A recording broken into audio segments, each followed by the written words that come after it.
குழந்தைகளா, இது மலரம்மாவின் விடுகதைகள். நேற்றைய கதை. அந்த இளவரசர் ஒரு வெட்டில் 3 துண்டு வரணும் அப்படின்னு சொல்லியிருந்தேன். அப்போது யோசிச்சாரு. அவர் அந்த நீட்டமான வாழை பார்த்தாரு.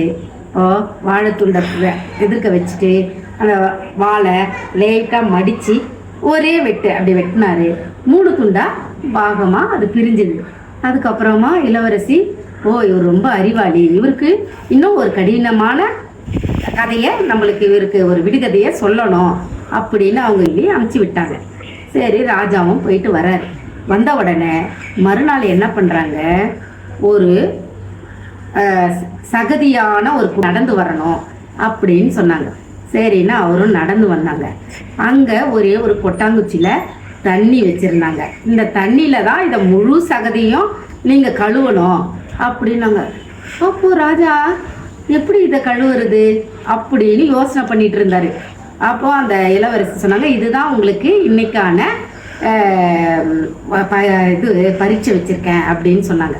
சரின்னு ராஜா யோசனை பண்ணிட்டு, சரி நான் இதை செய்கிறேன் அப்படின்னு அவர் சொன்னார். அவர் எப்படி செஞ்சிருப்பாரு குட்டீஸ் சொல்லுங்க. பாய்.